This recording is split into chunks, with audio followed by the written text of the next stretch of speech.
by the way, and we're getting a nice turnout. This is wonderful. What a great response for Amy sharing with us today. For those that know me, hi. For those that don't, I'm Geoff O'Keefe. I'm the Executive Director of Zen Peacemakers, and I love what I do. I love what I do. And I get to do this, and it's just a real delight. On a weekly basis, we do this format that we call Peacemaker Circle. And we do one a week, sometimes two. We've done three in a week once before. But we try to have a kind of a revolving slate of guests to come and share with us about topics that are of primary focus for the Zen Peacemakers. And they can be many. They can be, war and peace, gender issues, racism, homelessness, food insecurity, the environment, the arts, pure Dharma. I said pure drama. That's a funny slip. And so I'm so glad you're here. If you are not subscribed to our newsletter, you can go to the website and you can do that. It's free, and we don't do anything with your list other than send a newsletter once a week, so you can see what's coming up, and we try to keep it interesting. The other one job that I have is just to reach out to all of you. We do all of this for free, and it takes a bit of work to put all this together, and then we record these sessions and make them available to you and everybody else also for free. So if you can help us out by donating at the website, it will be most appreciated. And if you can't, that's fine as well. Everybody is welcome. So without any more from me, I want to introduce and welcome our friend Roshi Amy Hollowell, who is dialed in from Europe, and will be talking to us today about the path of the Dharma Troublemaker, which I love. It's such an intriguing and engaging title. And I think many of you probably know Roshi Amy already. And for those that don't, she's a Zen teacher, a writer and a poet, literary translator, journalist, and has been active with Zen Peacemaker Order in Europe a very, very long time. She's lived in France since 1981, but she's giving us her time here today, or for a bit. So make yourself comfortable, and thank you once again. And I'm going to mute myself and step back, and I'm going to spotlight Amy so we can see her. And if you prefer the gallery view, everybody can switch back if you like. So make yourself comfortable. Amy, thank you so much. Appreciate you being here. Thank you, Geoff, for the introduction. Thank you for the invitation. Thank you all for coming. It's wonderful to see some old friends, some students, some Dharma comrades from way back, my teacher. Thank you all for joining us. I was invited to do this quite some time ago by Chris Panos, who is one of the leaders of the Zen Peacemaker Order, and whom I knew years and years ago when I was involved with the Zen Peacemakers in Europe. And at first I said, no, I don't want to do this. There's nothing really I have to say. And he said, oh, yes, there is. Come on, do it. Do it, please. And then I thought about it, and Peter Cunningham and Art Fitzgerald happened to be in Paris, and I mentioned it to them, and they said, yeah, do it. You can talk about anything. It doesn't matter. Well, it does matter what I say, but I had to relax a little bit and say, okay, I'll do it. And as the time went on and the times became more fraught in our world, I thought a little bit more about how my practice and how everything I have studied and received from my teachers, not only my teacher, Geno Pages Roshi, but also Bernie Glassman, who was one of my teachers, and how that helps me move in the world, and how that informs how I work with students, how I address the current state of our world, which is, polarized, disruptive, extremist, violent, and it's not just, many of you are in the United States, it's not just in America, believe me. And those of you in Europe, it's not just in Europe, believe me. And this is also within ourselves, all of this. So this is both inside and outside this. And so one theme that I address regularly with my students is this, the aspect, well, what I call the radical and subversive simplicity of Zen.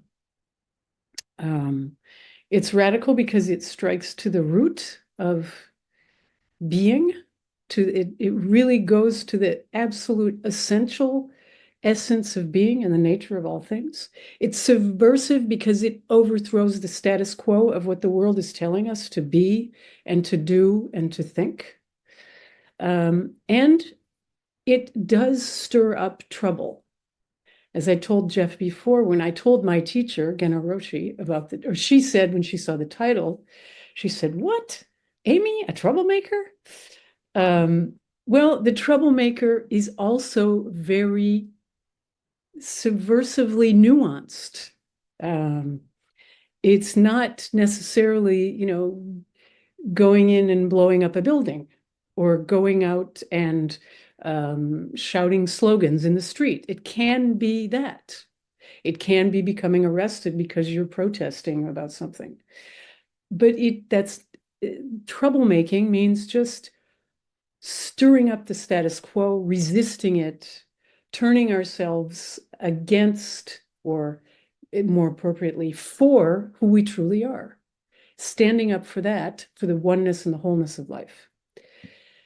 So that's just a little introduction of what I mean when I talk about the troublemaker and the radical and subversive nature of it, of this practice of Zen. Now, I understand many of you may not be Zen practitioners, although this is the Zen Peacemakers.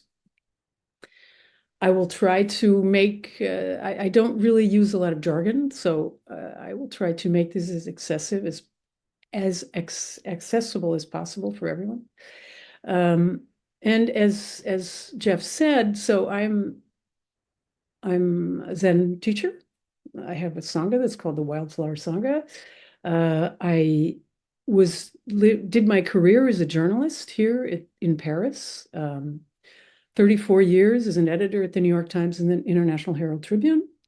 I'm a poet, and all of those things are one, actually, in my life and practice. And so I would like to look at this, how all of these apply in my own practice, but also in how each of you in the heart of your lives, you can see this manifest and bring it into your life, and how you negotiate current events, which current events are a fabulous practice, actually.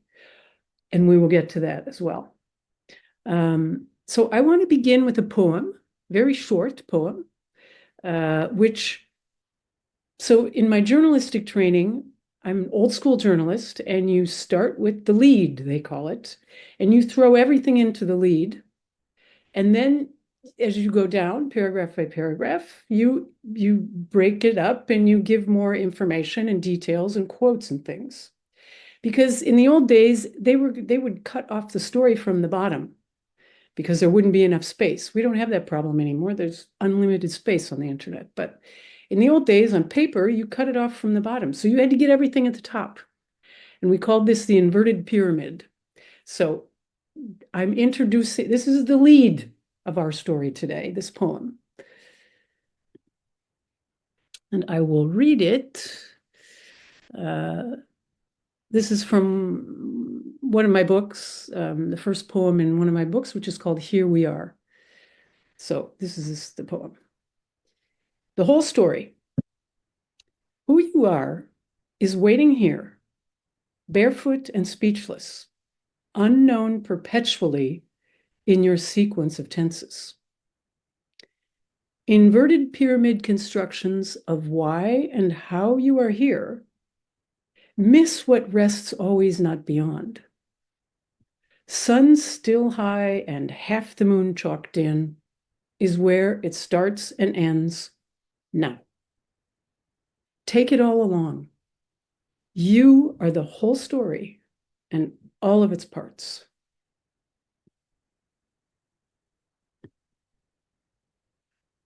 So that's the whole thing. That's the whole story right there.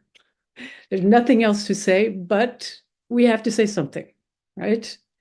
I'll go into that and see. The point is that what leads to all of our difficulties today and throughout time and space, even back to the Buddha's time and beyond, is that we don't see who we are. We don't see who we truly are. We don't see that we are the whole story and all of the parts. So we miss, our view is clouded by our notion of attachment to an identified self, to an I who is like this, and another I who is not like this, and a you who is like that, and not like this. So all of these dualities are what cloud our view of who we truly are. And then we see the repercussions in full-blown technicolor throughout the world in everything we do and produce, acquire, grasp at, seek to obtain, the way we behave with one another. It all comes from this very basic not seeing who we truly are. This was the Buddha's original message, and we miss that message, that very simple message, when we're attached to this idea of who we are. We see separation rather than oneness. We see imperfection rather than perfection. We exclude rather than include. These are really generic things I'm saying, but you can see how that manifests in everything around us, in our own lives and elsewhere. So the first step is, okay, and this is a radical question to ask. Who am I? This is really a radical subversive question. It really is the basic, the flame that will set everything on fire. Questioning is what opens up the spiritual journey. Questioning is what opens up any inquiry. It opens up any experience, questioning. As we know in the Zen Peacemaker order, this is the first tenet, right? Not knowing. So we question, we let go of what we know. As a journalist, this is also the first tenet. We question. And as a very young child, when I became involved with journalism, I didn't know anything about the three tenets. I didn't know anything about Zen, but already I was questioning. I was wondering, what's this? Who's that? Why is this? And this led me to journalism. Of course, I was in this Watergate generation where we were very idealistic as teenagers, thinking that we would change the world because we saw it happen. And it was very inspiring. But this was born of the first tenet, right? Not knowing. A journalist, traditionally, and even today, the best journalists, they don't know. They question. In our practice, we don't know, we question. We sit down on our cushions and we question, who is this? What is this? So this question of who am I was at the core of my own beginning on this path. It's actually the royal question for anyone, for whoever you are, wherever you are, whatever your practice is, and also in the world at large. The question, Nisargadatta said, this question is not intended to find an answer. It's intended to dissolve the questioner. This is why it's such a subversive question, because any answer you think you're going to find is not it. It dissolves, the questioning becomes so powerful and so all-consuming that it dissolves the person asking the question. And actually what it does is dissolves our idea of who that questioner is. That's what we mean by it dissolves the questioner. And when we see who we truly are, when we awaken to our true nature, this is when we see the oneness. We see what Bernie Glassman said, this is waking up to the oneness of life, the wholeness of life, non-separation of self and other. Now, as a journalist, when you ask this question, you go out there and I would look around and question the people and question the situation. And I would bear witness to what I saw. And this is what journalists do, right? They go and they bear witness. This is also what poets do. So as you see, I'm winding in these different paths because they're all the same in one sense. A poet and artist does the same thing. They question. They don't come with a set idea of what they're doing. Same for us when we sit down on our cushions and meditate, when practice. We don't know what will arise. We can't know what will arise. And this, we see how we cling to what we want to arise, what we want to see, what we want to be, who we want to be, who we want the other to be. We cling to all of these things. And we are really attached to that. And our discursive mind is making selections and picking and choosing and saying, oh, I like this, I don't like that. But when we truly can see through that and let go of that to the way things truly are, to the true nature of things, as we say, and the true nature of ourself, then none of these discursive thoughts can hold, because we see that that's not how things are. We see through it. We see through this illusion of the fixed self, something like that. And this is radical. This is deeply subversive. This throws everything out the window, what society is telling us to do, what the culture is manifesting all around us, the mask of some sort of reality that is being displayed, which when we see who we truly are and the true nature of things, that no longer holds true, right?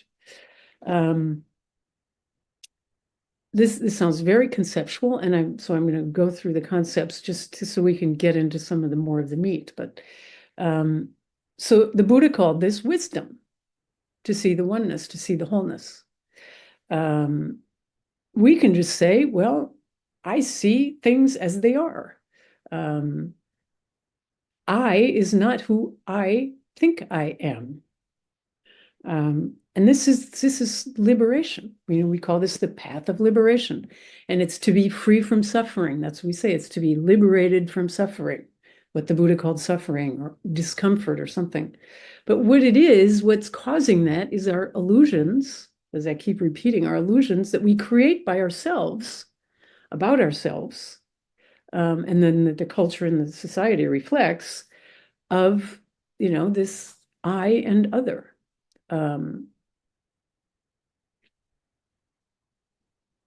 And when we break through that ceiling or that veil, let's say, that's radical. That changes everything, and that's very subversive. Which then brings us to the standing up part.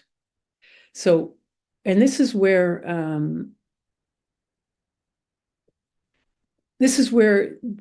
the waking up part is not so difficult, actually. The standing up and manifesting it in the world is the hard part. The actualization of whatever we've realized about ourselves and the other, actualizing that in our daily life, in our work, in our families, in our neighborhoods, in our relationships, schools, wherever, that's the hard part. And Zen is about that. So we sit for 30 minutes or 40 minutes, and then we stand up and walk.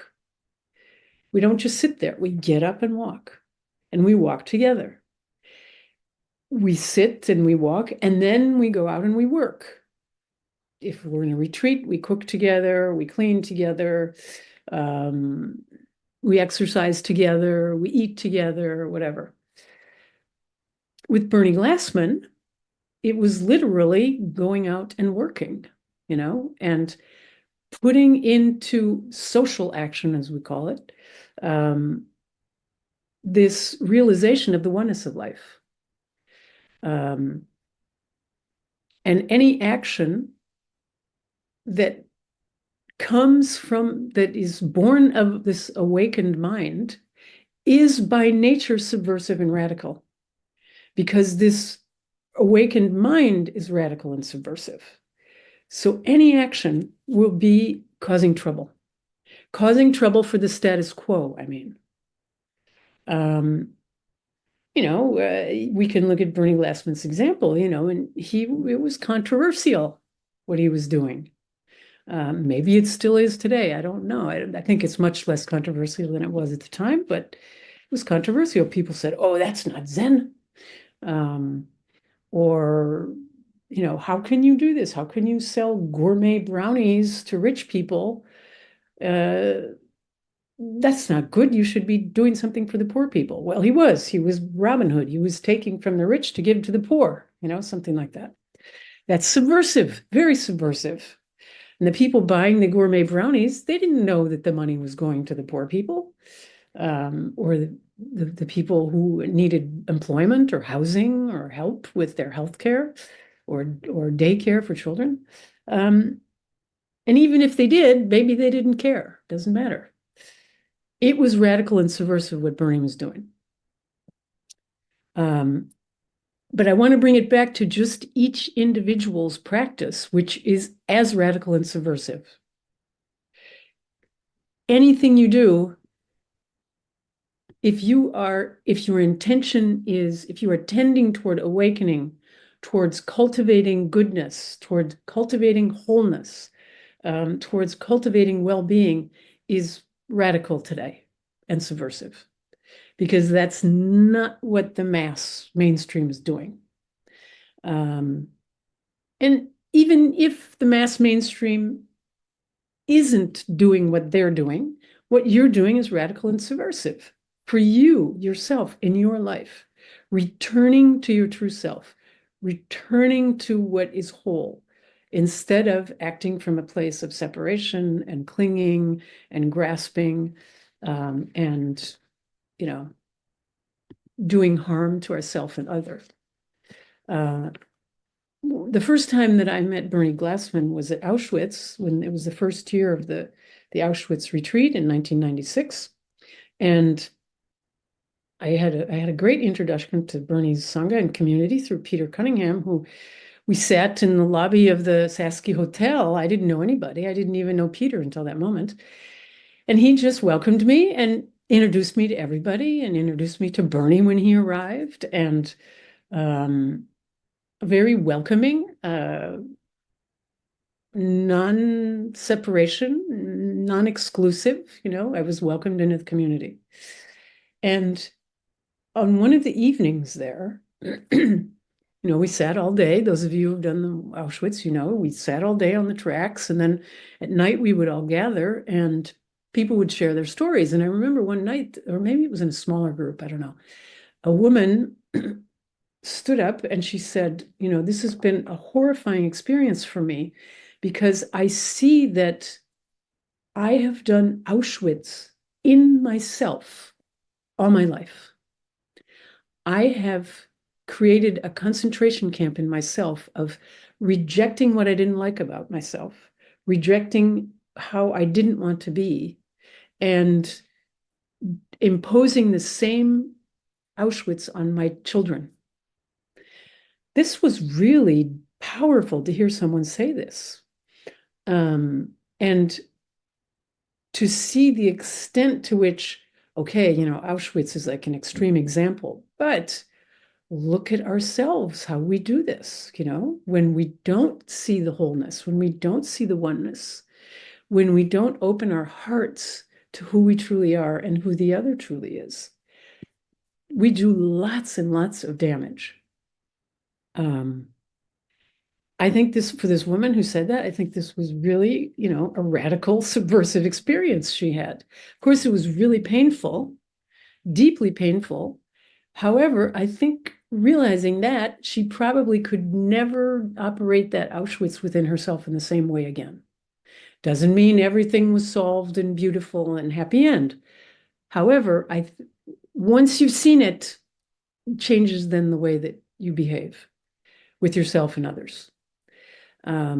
So Bernie chose to send us to, into these deep plunges in places where there was great suffering or great harm. We can do the same thing within ourselves because this is also a place of great suffering and great harm. The plunge can occur here. The plunge can occur in your neighborhood. It can occur in your workplace. I know that when I started this practice, after I had met my teacher, and didn't know anyone else who practiced, and all I wanted was to share the practice with others. I just so happened that at that same time, I managed to get an interview with the Dalai Lama. The Herald Tribune, which was this, rest in peace, it no longer exists, but it was this very prestigious worldwide, everybody in the world read the Herald Tribune, except in the United States. And the Dalai Lama was famous for having read the Herald Tribune every day, wherever he was in the world.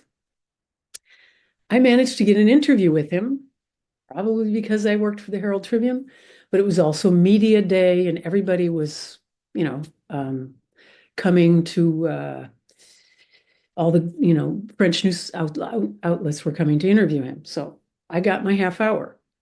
Before that, I prepared extensively. I did my work as a journalist. I came not knowing, but I explored everything about the Dalai Lama, and I was very new to this Zen practice thing. I didn't know much about it. And I asked my colleagues what I should talk about. They all wanted to know about Tibet, China, all the worldly things. I asked my teacher, and I asked Michel Dubois, and I asked other people, what do you think? What should I ask? And they wanted to know all the Buddhist stuff. So I prepared, I read his biography, I did lots of research, and so my half hour comes. I'm shown into this room, and there's the Dalai Lama, and there's 10 men, lamas and people, and the guy from the Tibet government in exile, and a translator. So I come in and I start introducing myself to the Dalai Lama, and suddenly I am speaking like I had no idea what I was saying. I basically said to him, I am a Zen practitioner. I had not planned to tell him this. He knew I was from the Herald Tribune. And I presented it to him as I was here as, today I would say it's something like a translator. At the time I said it like a conduit, like a tube, I'm here as a translator between you and the readers. And I am in this position where I'm at the service, given my knowledge of Buddhism, which was minute, and my knowledge of the mainstream news business, which was quite extensive at that point. I will be a translator. I am at the service of you and to the readers. I had no idea I was going to say that. This was a transformative moment for me in my practice as a journalist. I never approach journalism again in the same way. I can be completely a servant to the readers and to the subjects that I was covering and dealing with. This was radical and subversive. In a huge newsroom where everybody's competing to get their byline on page 1, this was radical and subversive because I no longer was worried about that. I was worried about the best information for the readers and to clearly come not knowing and bear witness to the subjects I was covering. And then to take action coming from this non-egocentric place, which is what that third tenet is, informed by the first two. And so during this interview, the Dalai Lama told me something about jet lag. No, he didn't have someone said, ask him if he ever has jet lag. So I asked him if he ever has jet lag. He goes all over the world. And I said, so what do you do about jet lag? And he said, oh, no problem. When I arrive in a country, they tell me it's 6 o'clock and I set my watch and it's 6 o'clock. And that's it. I'm like, wow, this is astounding. I travel a lot and that's not how I handle jet lag. And I said, so what do you mean? And he said, well, that it's 6 o'clock. If they tell me it's 6 o'clock, it's 6 o'clock. I said, well, wait a minute. Well, so what's reality? And this was going off track from what the Herald Tribune journalists should be asking, right? And suddenly he said something to his translator, and the whole room began to laugh. All of these men in their saffron robes and everything, including the Dalai Lama with that magnificent laugh, And so his translator turned to me and he said, His Holiness says that you are a very good Zen student, which was really like not what you would expect in an interview between the Herald Tribune and the Dalai Lama, right? I'm not sure what he meant about that. I still don't know. He then proceeded to give me an explanation of reality, which I did not understand at the time. Something about the table, which probably is his standard thing. I don't know. In any case, this experience changed my life as a journalist. So you can see how this practice is subversive and radical in everything you do. It changed my relationship with my colleagues because I was no longer, like trying to elbow them out and get ahead. It also changed the way that I spoke to authority, changed the way that I spoke to the New York Times, especially when they started trying to, come down on us, and we were entering this new age in journalism, and it was all about clicks and views and didn't care what the headline really said. You just had to get people to click on it. And so my waking up and standing up had a direct application in my life as a journalist. And it has an effect today. I'm no longer a journalist. The newspaper was closed by the New York Times and I retired, and so everything is good. However, it still plays in my everyday life, in my work as a poet.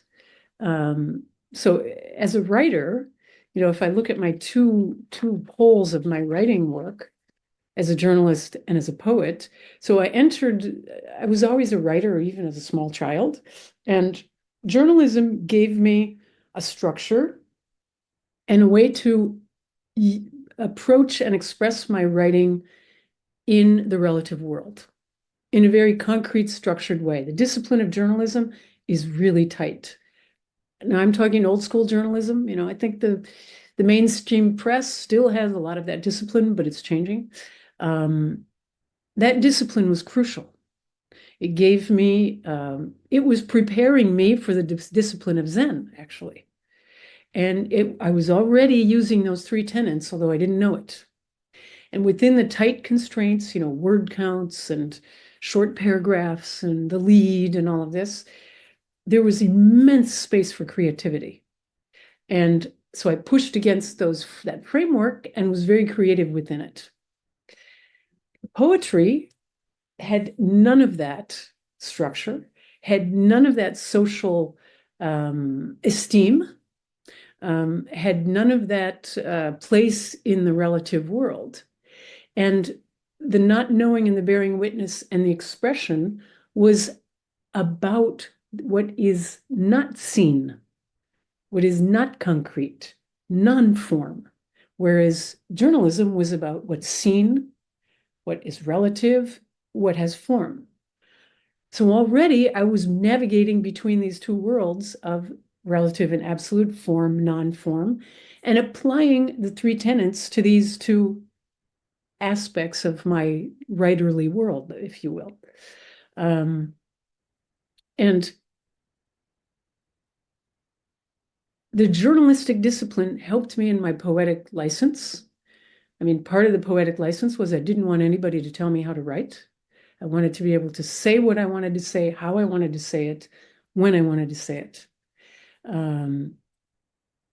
But the journalistic discipline helped me it helped me tighten. It helped me be more precise.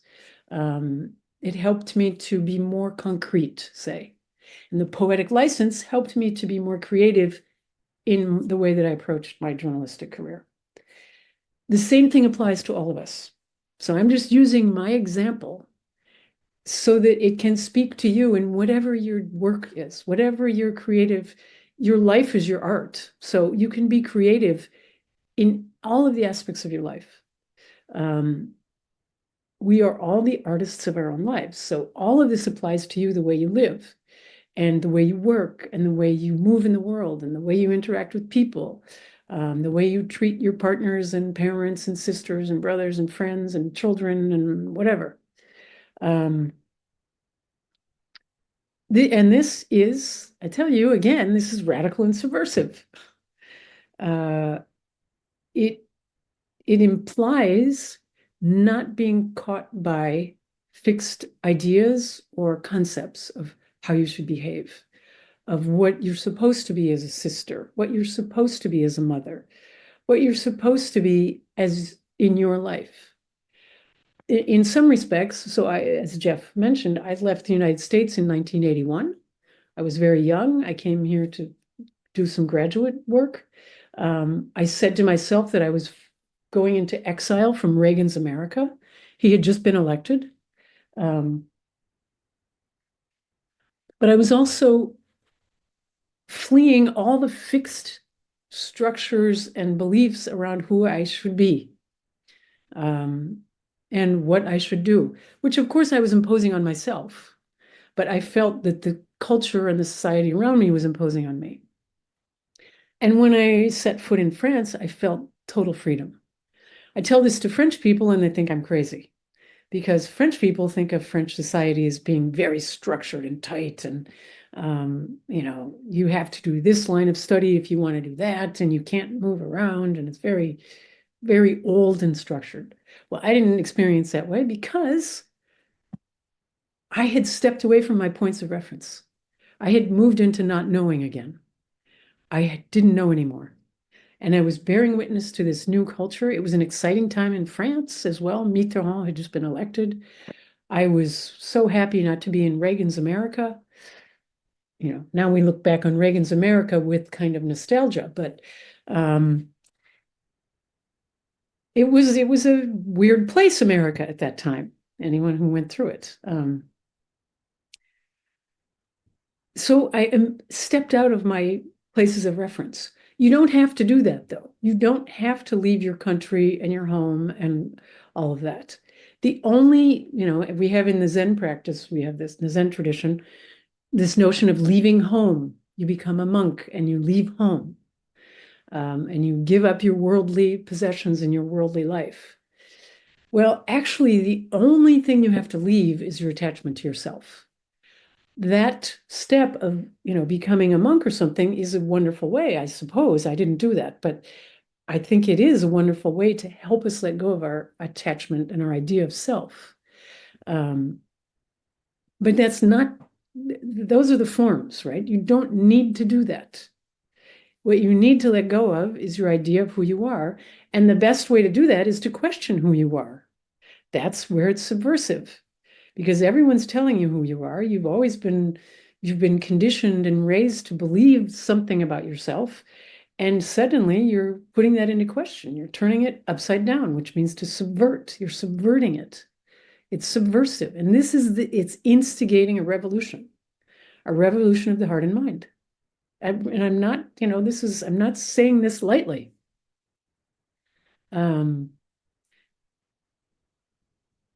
Because when if you overthrow that oppressive regime of yourself, that totalitarian Auschwitz regime in yourself, wow, the freedom you have, which then makes this, the ease and joy of life. And it also changes how then you receive the other, because you see the other is not separate from you. And you see that their suffering is your suffering. You have shared joy. You have shared suffering as well, And then that changes. We no longer are, engaging in this ruthless pursuit of fame, fortune, oppression, accumulating, consuming.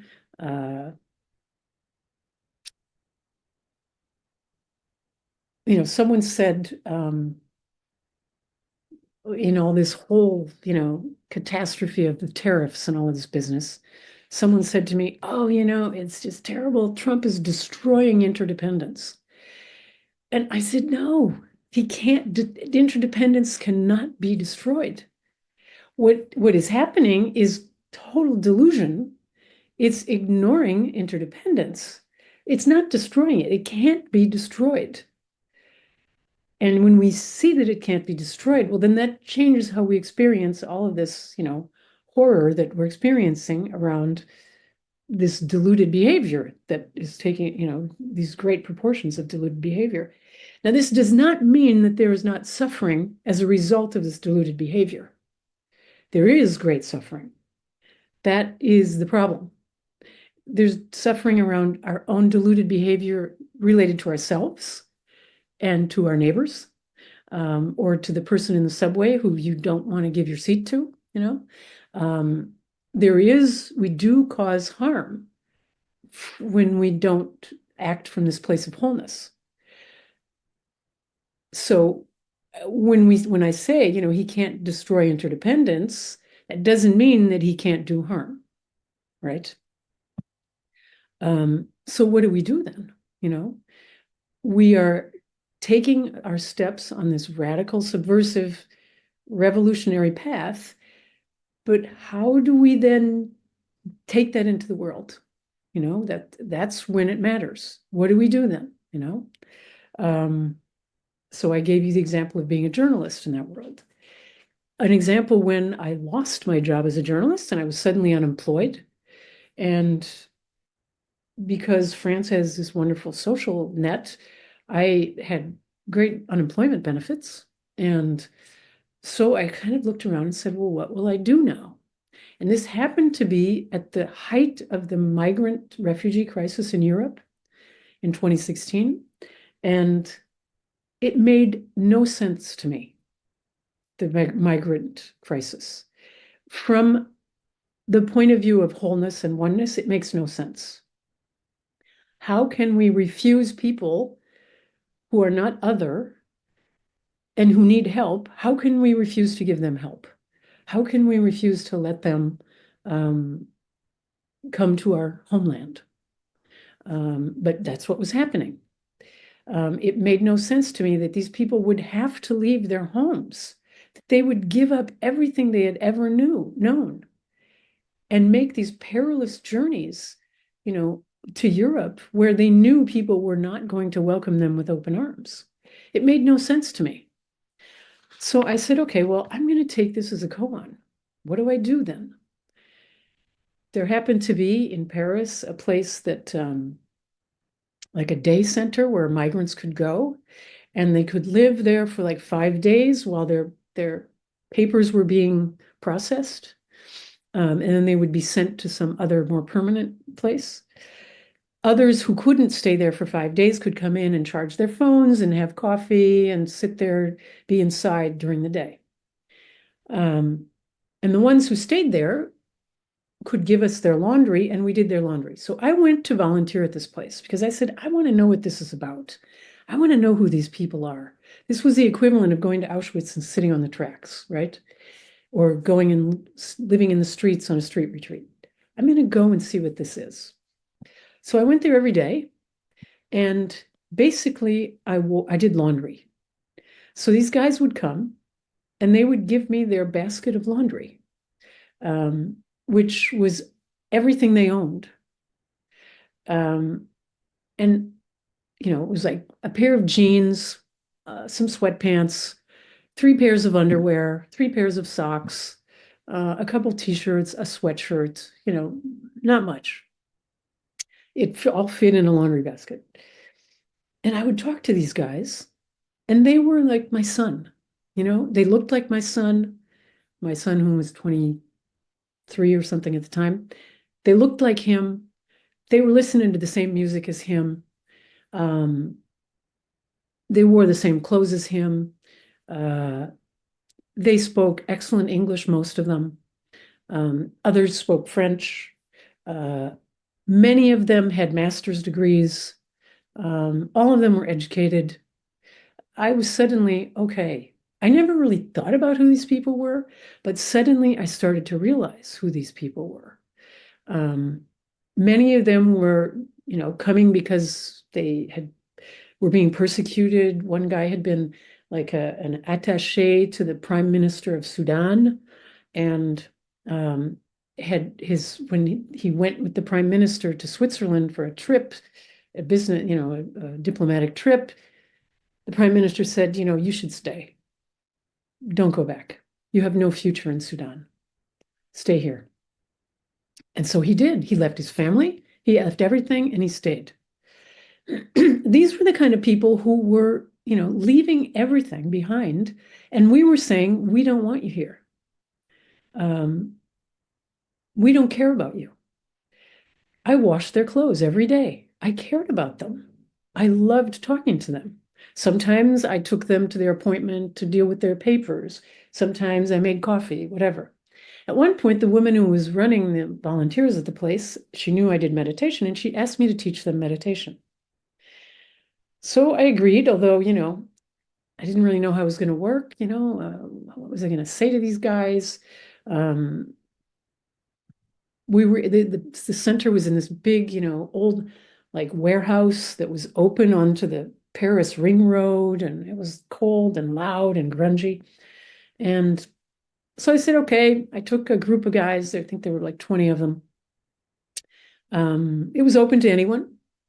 I took these guys here to sit in a circle. We brought chairs and we sat in a circle. There was really no common language. A couple of guys could speak English, a couple could speak French, and then they could translate to the other guys. This was only men. There was another center somewhere else for women and families. This was only men. And so I managed to, basically I used hand, I showed them. So I showed them, we just sit straight, eyes down, breathing, follow your breathing, count maybe. Just basic meditation instruction. So we sat there, we did that for 10 minutes. Then I showed them how to walk. We walked around the circle doing Kinhin, walking meditation. And we sat back down and did it again. All the while, there's other people walking by, there's cars going by. Life is going on in the meditation hall. We had no altar. The altar was the center of the circle. And at the end, I looked up, I said, okay, that was it. And I looked up, and there was one guy whose face was just beaming, radiant with that face of having seen wholeness or something, having experienced something. And he came to me and he said, this is amazing. We should do this more often, and I said, yes, this is absolutely, it's a beautiful thing, isn't it? And you can do this wherever you are. Exactly what we just did, you can do wherever you are. And I said, because what you felt is home. What you experienced was home. Now, this is a really radical, subversive thing to say to a guy who has left home, who has left everything he's ever thought of as home, has no home, is truly homeless. And I'm telling him what he's just experienced is home. I feel from the smile on his face, I think he understood. And this all came from so I had this just one experience with one guy. I don't know about any of the other people anywhere. But coming to that center, coming to this, I don't know what this refugee crisis means. I don't know who you are. I don't know who I am. I'm going to bear witness, and then I will act from that. Again, the three tenets, and this was the result. This one guy found home within himself. If I was not a convert before that, I was then. After that. And the same thing applies to all of the current events we're experiencing. So, a lot of people say, okay, well, who are these people who vote for the people I don't like? Who are these people who are, telling us what to do with our bodies? Who are these people who don't want immigrants? Well, those people are us, actually, we're not other than them.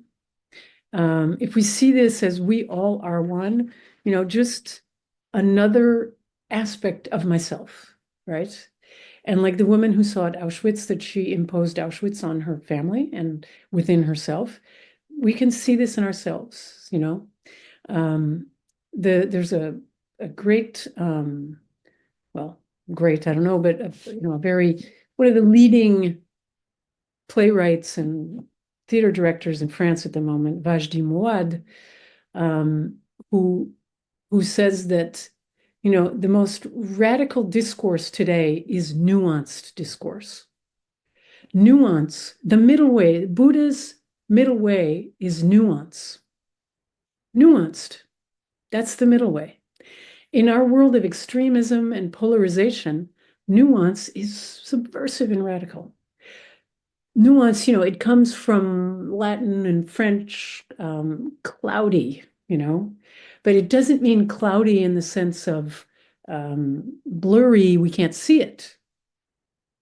It means, well, it's not one and it's not the other. It means it's no fixed position.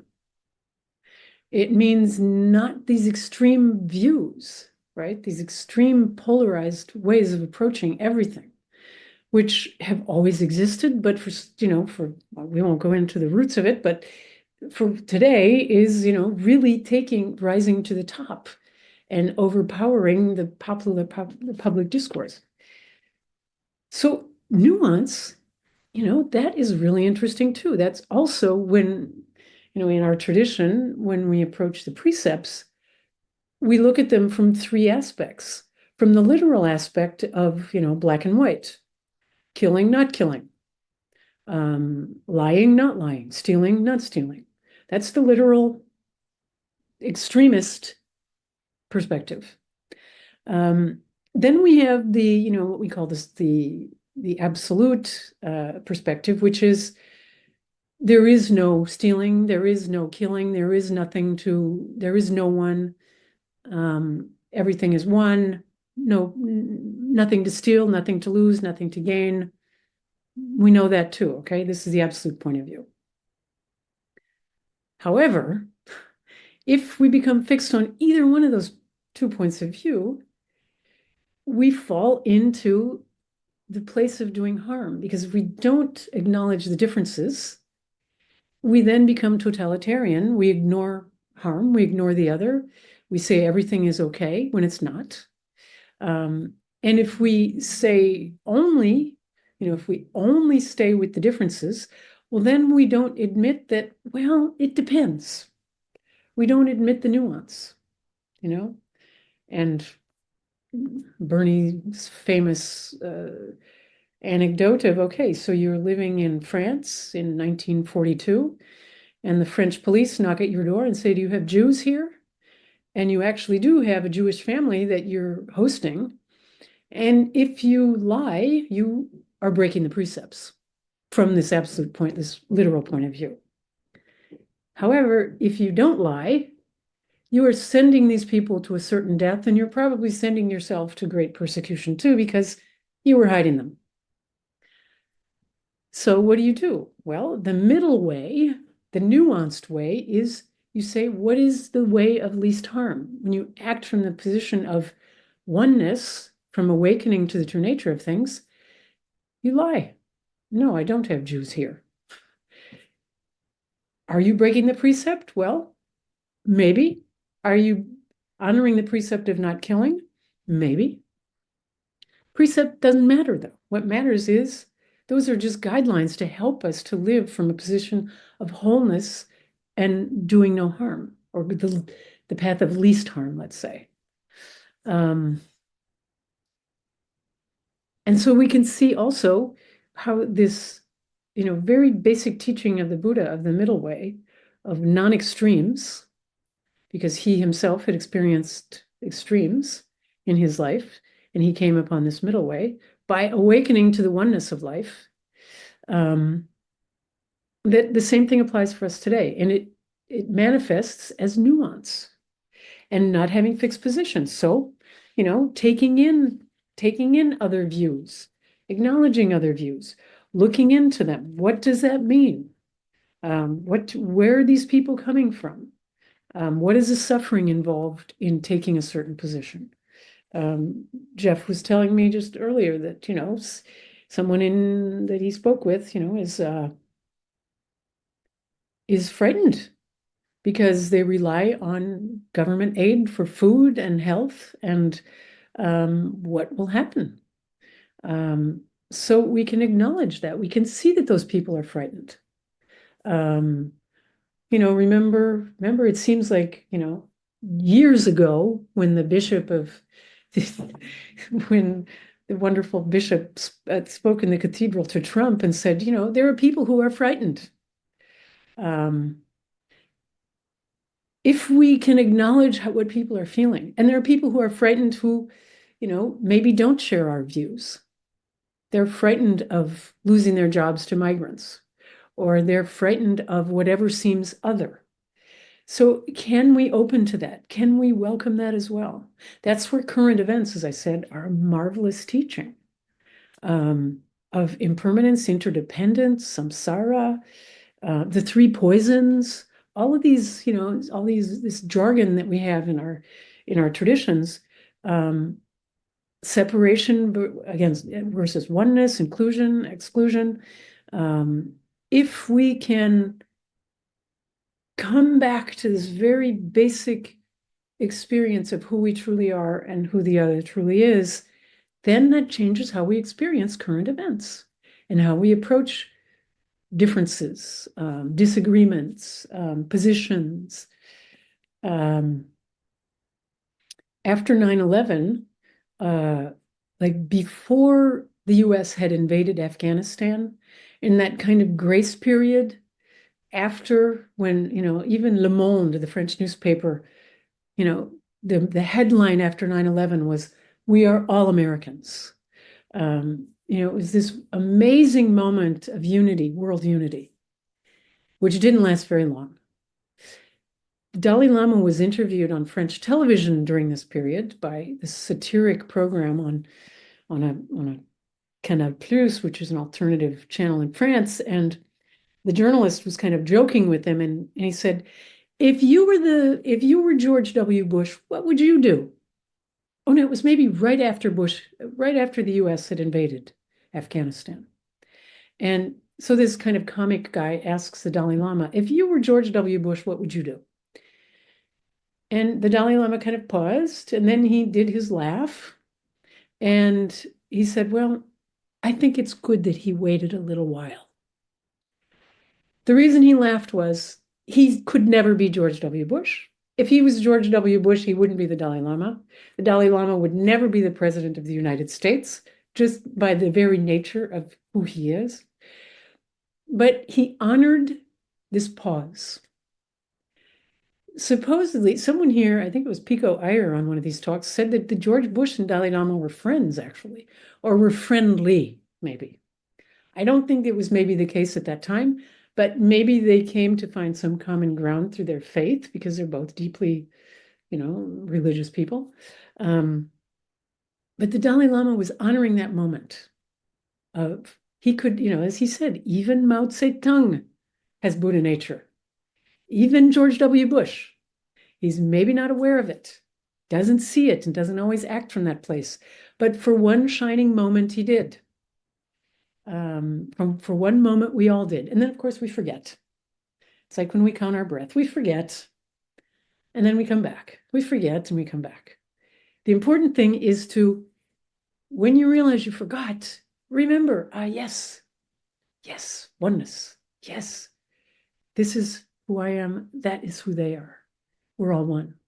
And this is the moment we're in, and yet, and yet.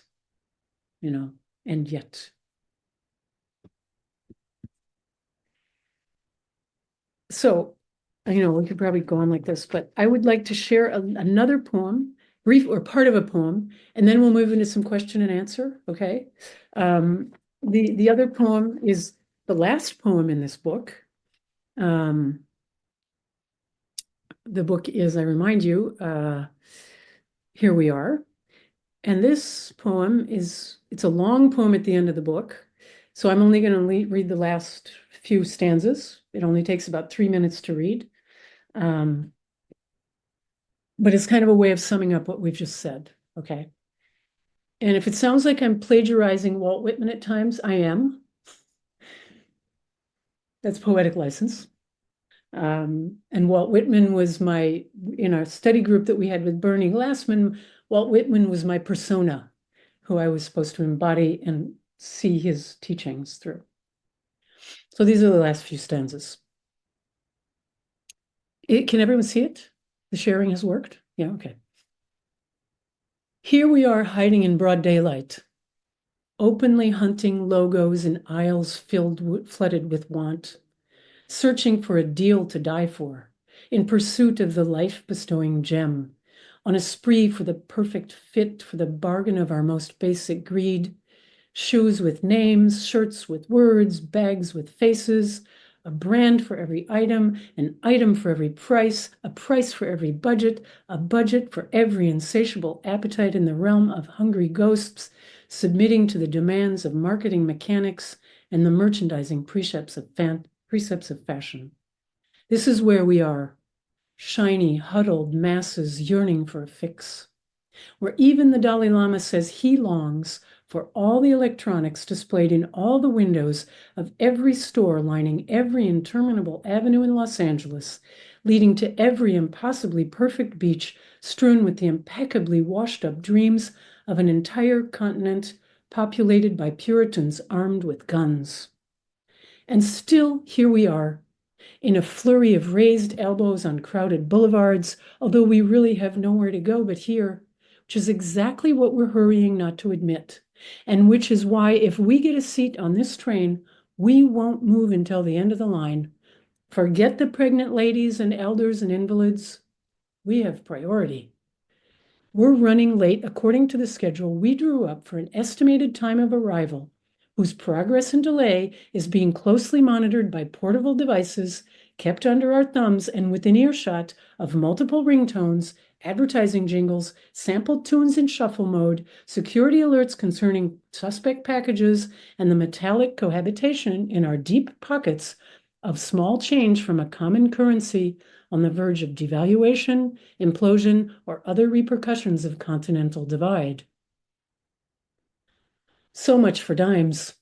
Sister, can you share an ear? Listen to us. Here we are.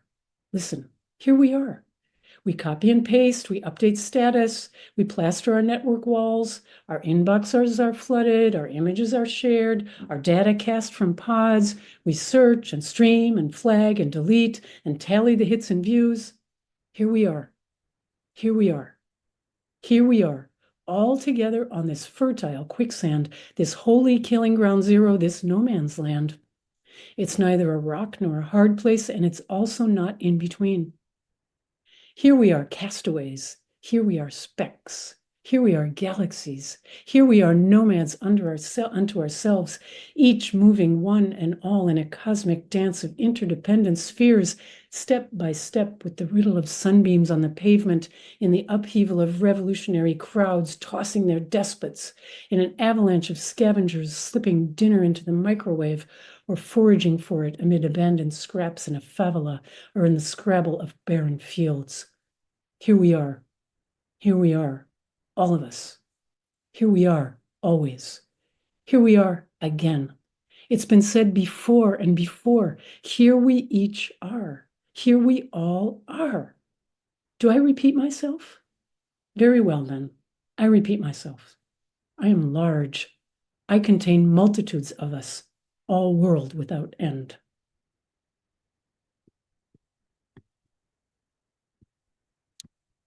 So with that, I think I would like to open it and hear if you have anything to share or question or comments, or just hear your voices instead of just mine. Maybe Geoff, if you can, if anyone raises their hand or whatever. Yes, yes. And we've got more than one page of you, so I can't see everybody. And quite a number of you have your cameras turned off. So if you can use the electronic hand, if you go down under React, you can see a raise hand, and we'll spot you and call on you. So please relax and join in and share your thoughts. Can I just say marvelous? Thank you. Sure. Oh, Catherine, did I see your hand go? It'll be signed by me. oh, okay. Well, then I won't. I mean, unless. It's fine. Somebody's not muted. Unless you're ready to talk, please mute. Okay, I'm on mute. I was trying to raise a hand, but I'm not very comfortable with this thing. No, I want to thank you, Amy, very much. And there is a word which came up during, and I thought it was all through your talk. What is really subversive is love also. The moment I react with love to somebody who I'm upset with, who I don't like, who I try to exclude, and that might be a situation, that might be a person, that might be, and so on. I think this is so subversive, And I'm glad that we're all troublemakers here, because we are all trying to do good. We are all trying to cultivate compassion and understanding and tolerance and so on. And yeah, it's absolutely subversive. So thank you, because it's true. I was very amazed. I said, I'm a troublemaker. I mean, gosh, I could not get it, and it's very, but love is so subversive, really, when we look at it. The moment where I have so much critics toward myself, so much critics toward anybody else, towards a situation, and I can manage to do this 180 degrees turn, like the Buddha said, instead of going this way, you come back. This is really subversive when I manage to love, to have tenderness, to have tolerance, to have acceptation. And that's all the examples you mentioned about the Dalai Lama, when he was able to say that even Mao Zedong has Buddha nature, according to what was in respect to what was Mao Zedong was doing for Tibetans. It's completely amazing, really. Yeah. So thank you, and Mandela also, and big figures like that. They're real, and Gandhi, and responding to non-violence to the situation and so on. So thank you very much. But I think I needed to bring up this word, because it goes through all your what you said. But yeah, thank you. Thank you, Roshi. Thank you all. Thank you very much. So that's my teacher. And I've always said, she always goes one step further.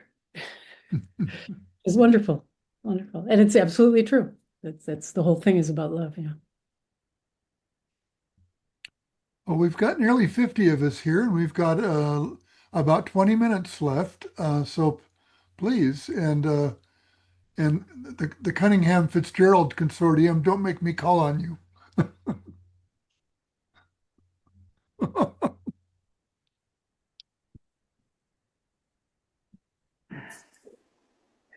Amy, that was just so marvelous. I mean, there's so many layers, and topped by love. Yes. Thank you all. Thank you very much. Yeah.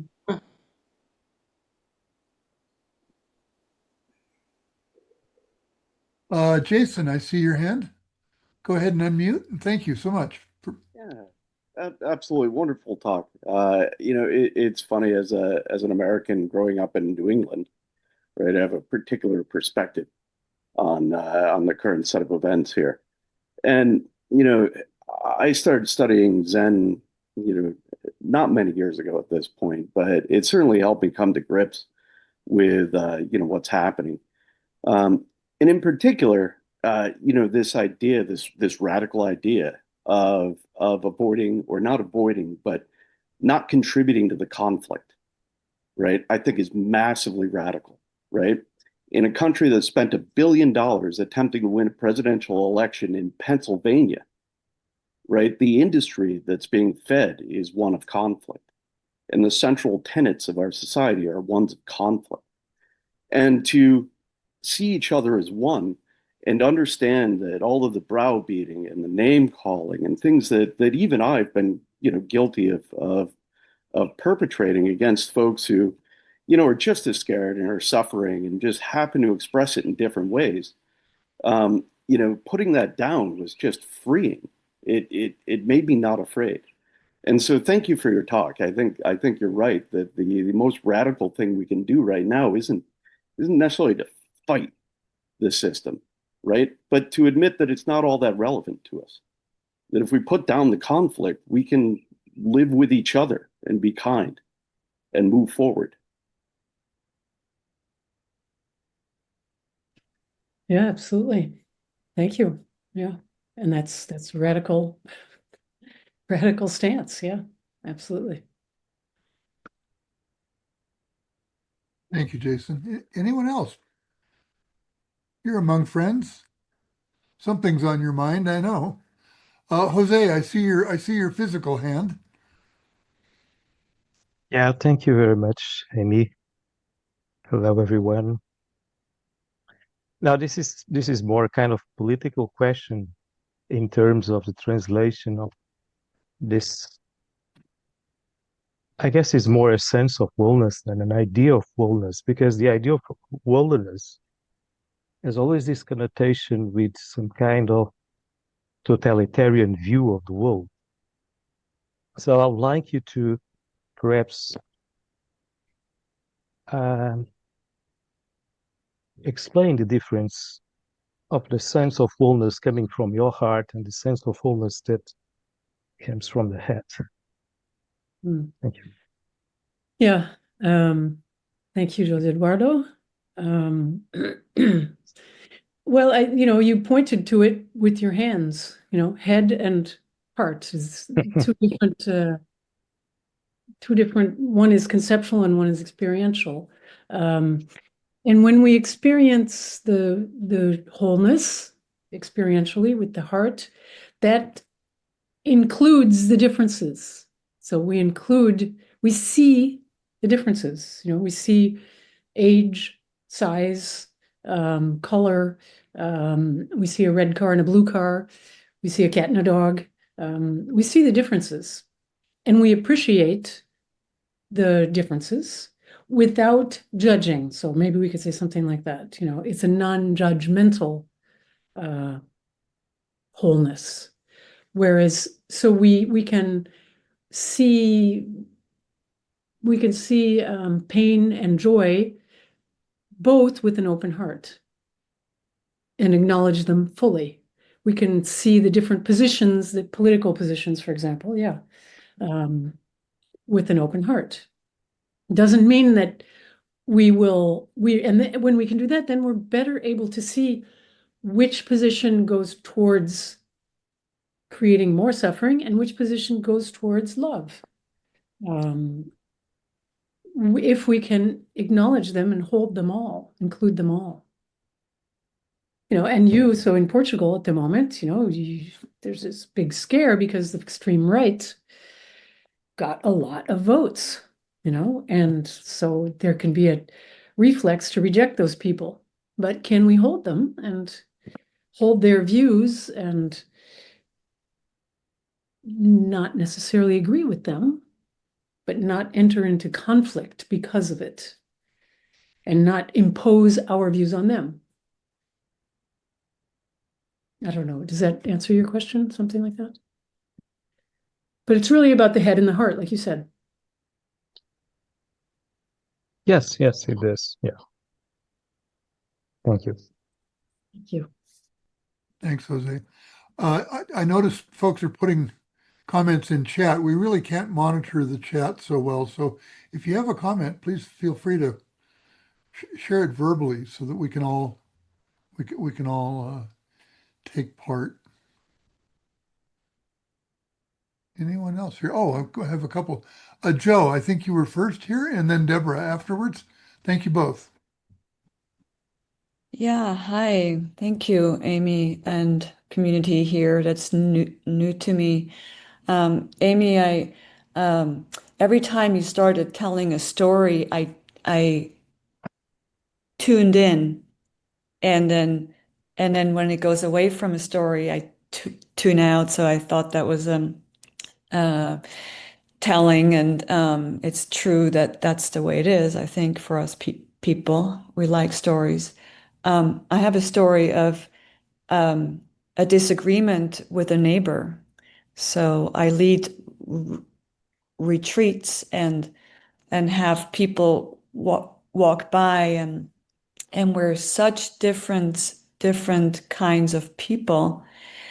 Anyways, there's sort of a conflict, and it's right at my door, and just this impulse to contract, to be othering and want my way, and it just helps to speak it where the edges are of, where the personal life day to day meets the conflict, where I can do my work. And yeah, I'm just more inspired after hearing you to lean in and to have a strong back and a soft front and loving kindness meditation as I walk by or interact, but be also clear who I am, and taking up my space also. It's difficult. Yeah. So thank you. Yeah, thank you. Yeah, I mean, it is difficult. It is. And I'm happy to hear, however, that you can, you can feel that there is a way through. Oh, Joe just disappeared. Okay. And to speak to your thing about the stories, oh yeah, definitely. Stories speak, the rest is just kind of concept, words. So I'm happy to hear that too. Thank you. Thank you. Thank you. Deborah Fairman, you have your hand up? Yes, thank you. I have a basic question. I just returned from the Bearing Witness to Racism retreat in Selma, and I am also from the South. I grew up in Georgia, and it was difficult for me just to go back to Georgia, or go back to the South, which is not something I do at all. And what I discovered was many things. But in Selma, the people we met are so open-hearted, and suffering still. And I left with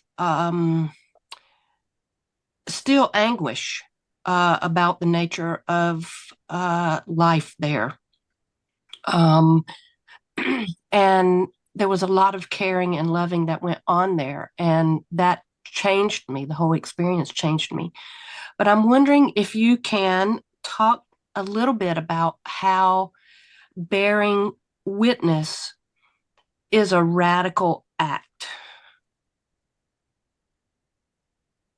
Yeah. And I appreciate your stories and your poetry very much. So thank you for that. Thank you. Thank you. Yeah, so I can understand. although I grew up in the North, so I'm a Yankee from Minnesota. My mother lived for 25 years in Memphis, and so I've spent quite a lot of time in Memphis. And coming from where I grew up, it is quite disturbing to see how life is conducted in the South. So I don't know. What's when you say that you, well, so bearing witness in that context, well, in everyday life, bearing witness is just to open to see things you don't know. You're just exploring what was there in front of you. When you go to the South like that, for you, it's difficult because you have so much baggage from having grown up there, and you say, I don't really like to go back there very often. So it maybe is hard for you to see things without your usual positions and reference points. But I imagine during a retreat like that, you were able to open up. And bearing witness is just so you come from this place of you let go of your ideas about the situation. So I come to the screen, I come to this Zoom meeting, and I have to forget everything about what I know, what I usually talk about, who I usually talk to,